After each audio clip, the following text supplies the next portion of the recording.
XRP is ready for a mega bull run as the SEC versus Ripple lawsuit concludes, with the SEC only getting $125 million. This is big. And reports are coming in that Wells Fargo is going to follow in Morgan Stanley's footsteps and offer Bitcoin ETFs to their clients. We're going to break this down and much more. Let's get into it.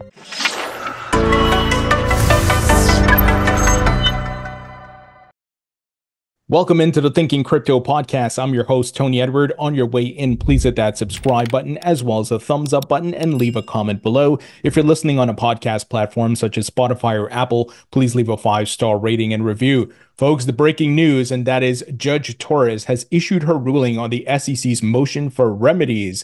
So let me give you some details here. Attorney Jeremy Hogan, said the SEC versus Ripple case has been quite a journey. Thanks for sharing it with me. $125 million penalty and a generic injunction order. This is a big win for Ripple, no doubt about it. Have a wonderful day. We got Ripple CEO Brad Garlinghouse weighing in. He said the SEC asked for $2 billion and the court reduced their demand by approximately 94%, recognizing that they had overplayed their hand. We respect the court's decision and have clarity to continue growing our company. This is a victory for Ripple, the industry, and the rule of law. The SEC's headwinds against the whole of the XRP community are gone. So well stated here by Brad, the SEC and Gary Gensler continue to look like fools, and scumbag regulator Gary Gensler continues to lose. I know some people are going to say, but dude, they have to pay $125 million. It's what I've been saying for literally years. Ripple would have to pay a small fine, but XRP would be ruled intrinsically not a security. So Gary lost on XRP being intrinsically a security. He wanted $2 billion. He only got $125 million, which is peanuts to Ripple, right? And then he's losing in the court of public opinion. And then he's losing the narrative with all these court losses to Grayscale and much more. He is losing left and right, and he's getting exposed. In addition, you have Donald Trump, a presidential candidate, calling him out. The Democrats are turning on Elizabeth Warren and Gary, right? The 71 Democrats voted with Republicans to pass the FIT 21 bill out of the House. They voted to repeal the SEC's SOB 121 in the House and Senate. So clearly, Gary Gensler is on the losing side of history, as I've been saying for so many years, and all of these things are coming to fruition, guys, because as we've been saying, Gary Gensler was weaponized by the TradFi incumbents to kill startups and kill these crypto companies so that the TradFi incumbents can come in and take over. That's the whole thing here. Gary's a Goldman Sachs guy. You don't think phone calls were made when XRP's price went up and this crypto company is doing this and Coinbase is going public and all that to try to sue these guys, slow them down, put up roadblocks so that BlackRock, so that JP Morgan and all these guys can catch up. If you don't believe that, then you don't understand how the world actually works. Now, Ripple's Stuart Alderani weighed in as well. He's the chief legal officer. He says a final judgment, the court rejects the SEC's suggestion that Ripple acted recklessly, and she reminds the SEC that this case did not involve any allegations of fraud or intentional wrongdoing, and no one suffered any financial harm. She rejects the SEC's absurd demand for $2 billion in fines and penalties. We respect the $125 million fine the court has imposed for certain historic sales to sophisticated third parties. Here, James Murphy, aka Meta Lawman, weighed in saying Judge Torres has issued her ruling on remedies in the Ripple case. $0 in disgorgement as expected because no losses shown by the SEC. $125 million in civil penalty for securities violations and sales to institutions. Injunction restraining Ripple from further violations of Section 5 of the Securities Act. This is a small fraction of the damages the SEC was seeking in the case. He says, my guess is both sides will appeal. So they do have 60 days to appeal. However, I don't know if the SEC will appeal because Gary Gensler, he's almost out of the door here, given all the political pressure. And in addition, does he want another loss here rather than taking this small win and say, you know what, we got $125. And you know he's going to do his parade. He's going to go do his media tour. Yeah, you know, we went after Ripple. We got $125 million. He's going to frame it as a win, but it's clearly not a win for them. And I'm going to have attorney Fred Rispoli on the podcast tomorrow to try to get his take on what may happen next. Look, it's not completely off the table that the SEC could appeal, but I don't think it's likely. And if they do, will they actually win anything, win the appeal, right? How long do you want to keep doing this? So we'll see what happens, and I'll try to get some legal experts to weigh in. James Seifert of Bloomberg, he's an analyst I've had on the podcast quite often. He said, I'm sure the SEC will refer to this as a win for getting a $125 million penalty, but that's really a win for Ripple as far as I'm concerned, and an L for the SEC's regulation via enforcement stance. So well put. I think a lot of people in the industry are recognizing this. So let's talk about, what does this mean for the price, guys?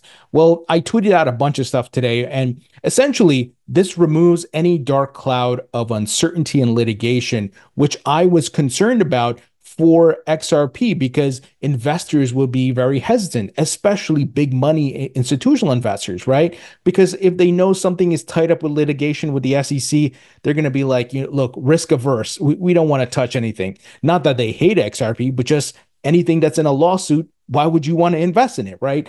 Well, those dark clouds are gone, my friends.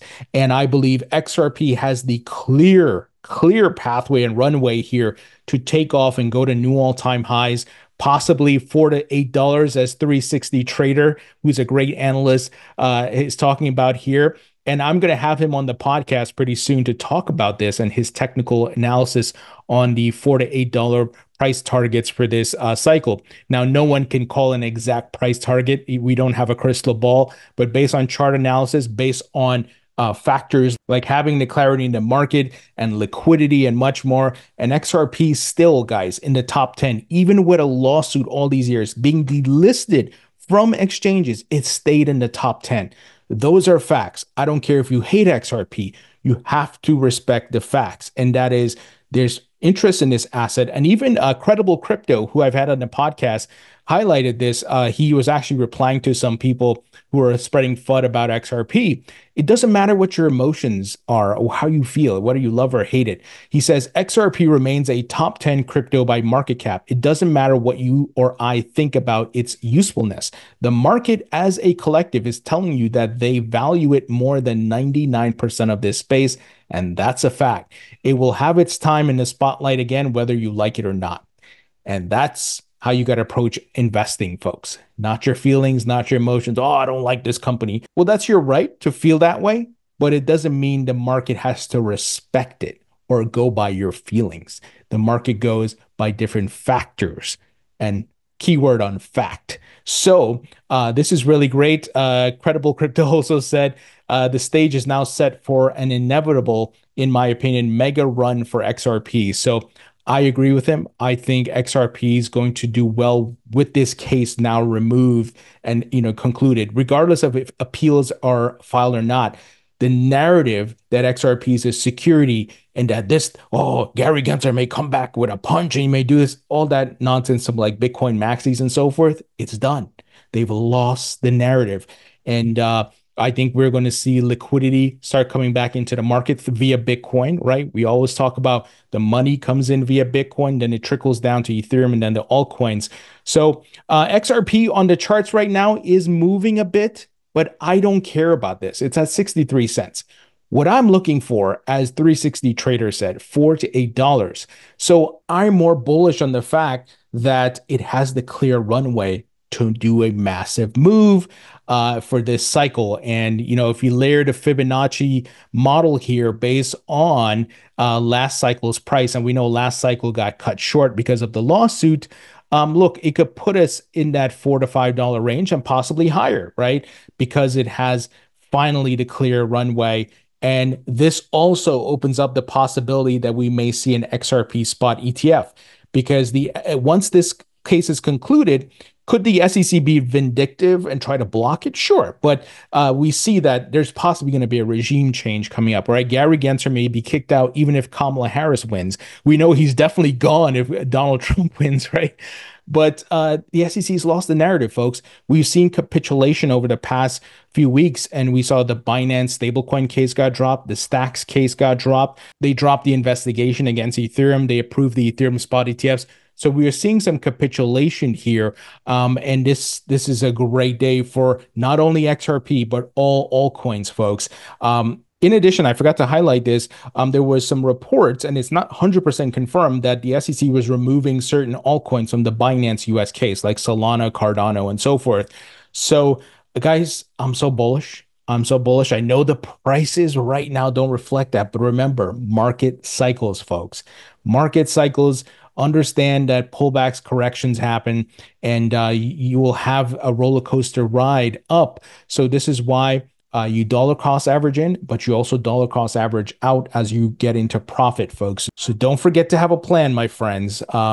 Exciting times ahead. And look, a great place that you can buy XRP and other altcoins and Bitcoin is Uphold. It's a platform I've been using since 2018. They have 260 plus cryptocurrencies. They also have precious metals like gold, silver, palladium, and platinum. They're available in over 150 countries. They are also fully reserved. They have transparency reports that you can review, and they don't commingle or lend out your funds and all that nonsense. So if you'd like to learn more about Uphold, check out the link in the description. Now, folks, we also got news that Wells Fargo is reportedly planning to offer Bitcoin ETFs following Morgan Stanley. And Morgan Stanley today started allowing their 15,000 wealth advisors to pitch the Bitcoin ETFs to their clients. And those ETFs, of course, are the BlackRock ETFs and the Fidelity ETFs. So, guys, this is not 100% confirmed, but of course, it's not far-fetched. This is not outlandish. Game theory. First domino falls, no one wants to get left behind. They all jump in. So it's just a matter of time before all of Wall Street is offering Bitcoin ETFs, right? It's not a matter of if, it's a matter of when. And then I think we're going to see the dominoes continue to fall as we head into Q4 and inflows start rising again. And the price of Bitcoin will reflect that. Right now, 55K, right? Just over 55K, not much to call home about.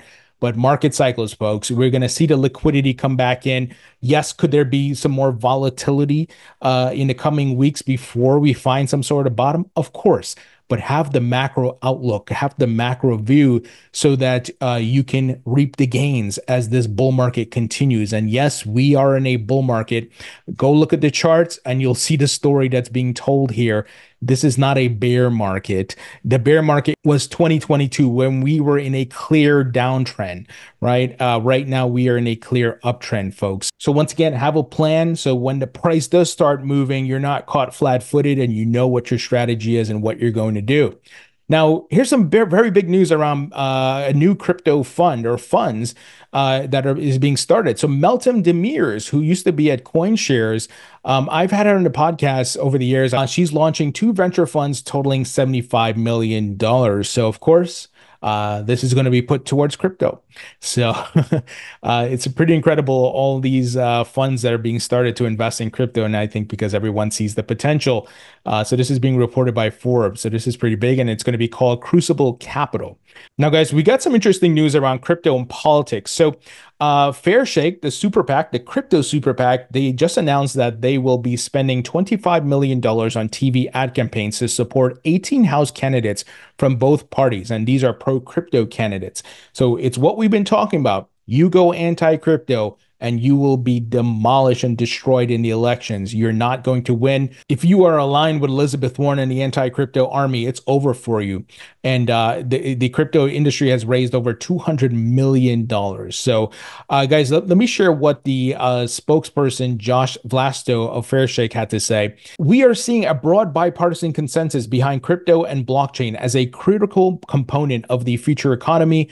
More than 52 million Americans own crypto. With the sector responsible for tens of thousands of jobs across the country, we will continue to deploy our resources in support of leaders on both sides of the aisle and in both houses who are committed to getting things done and working with the industry to pass responsible regulation that drives innovation, creates jobs, and sustains America's global leadership.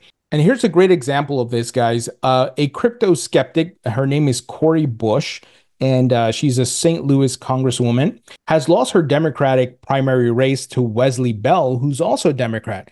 But guess what? Cori was anti-crypto. She pretty much voted against the FIT21 bill, which 71 of her colleagues voted for with the Republicans. She voted against the repeal of the SOB 121 rule from the SEC. She voted against CBDC Anti-Surveillance State Act. You go against crypto and you will lose. Guys, this is what, the fifth example I've shown you. Just the other day was the guy out of New York, right? Who was a Elizabeth Warren crony. And then we saw it in the primaries and on Super Tuesday, right? I don't remember all the names, but I reported on all these things. Here's a clear example. Because the crypto industry is tired of getting knocked around and bullied by these bureaucrats and all these clowns, and they're fighting back, they're punching back, and these people who go against crypto, once again, they're going to lose. Now, in yesterday's podcast, I told you guys about the Democratic group that is forming a kind of a coalition called Harris for Crypto. They're trying to get Kamala Harris to put out some clear statements about what her policy in crypto is. We're, of course, still waiting to hear from her on that. And maybe now that she has a vice president running mate that we will hear something. But as I've been saying, show me, don't tell me. I don't want to hear talk. I want to see what you're going to do. Here, though, we got some reports from Axios that the Harris team is considering Wally Adeyemo, a crypto critic, as Treasury Secretary. Now, this hasn't been confirmed, and I'm giving them the benefit of the doubt that they will pick somebody who is not anti-crypto, because this guy, I've heard from people in DC, he's a Elizabeth Warren crony, pretty much. And one of the things I learned last time I was down in DC for the a summit there, a crypto summit, was that Elizabeth Warren's cronies are in different places. Pretty much she has staffers, and then she sends them out to different parts of the government, and they, of course, all report back to her. That's pretty much what's going on. And because she has this pretty high office, overseeing financial markets and so forth, she's got a lot of power. So this is what I've been saying for a long time, that it's not so much Biden. I don't think Biden never said anything about crypto. It was Elizabeth Warren pulling the strings, and Biden was listening to her. So we'll see what Kamala Harris decides to do. Now, the good thing is the crypto industry and advocacy groups are going out and trying to get people to understand crypto better. They're doing education and much more. Cody Carbone of the Digital Chamber highlighted what the Digital Chamber did recently. They said, "Today we are proud to join the Crypto Market Integrity Coalition's letter to the President of the United States and the Vice President, urging the admin to move forward with a comprehensive digital asset regulatory framework to protect consumers, promote the US dollar, and support American competitiveness." So this is great. This is what you need to do. And I love that these groups exist, and they're teaming up, the chamber teaming up with the Crypto Market Integrity Coalition here to send this letter. And we got to keep working, folks. We got to keep calling our representatives, keep using social media to your advantage, keep highlighting the lies and failures of Gary Gensler and Elizabeth Warren as well. And support people who are pro-crypto. Now, obviously, I know elections are much more than crypto. And for some of you, crypto is a single issue, that your main number one issue. But for other people, it's different things. But I think you got to keep this in mind, because it's not just about investments, but it's also jobs. Like, why are you trying to stifle this innovation? And I think we know the answer, right? The incumbents are getting disrupted. That's pretty much what's happening, because this is just a technology. It shouldn't be a political issue. The person who made it a political issue is Elizabeth Warren. So we definitely got to vote John Deaton and get Warren out of there, folks. All right, everybody, that's the news. Pretty great news around Ripple and XRP, of course. And guys, in my book, Rethinking Crypto, I put a whole chapter together about the SEC versus Ripple and the overreach and the hurt they cause on XRP holders, but also the fight the XRP holders came back with John Deaton and using social media and much more. So grab a copy to support the podcast. Grab a couple copies for your friends and family who want to learn about this technology. It's available in digital as well as paperback. If you bought a copy already, please leave a rating and review. It will really help my rankings. And also, don't forget to sign up for my free email newsletter where I provide news, crypto insights, knowledge, and much more, guys. So thank you for watching and listening. I appreciate you all. Hit that thumbs up, leave a comment, and much more. And I'll talk to you all later.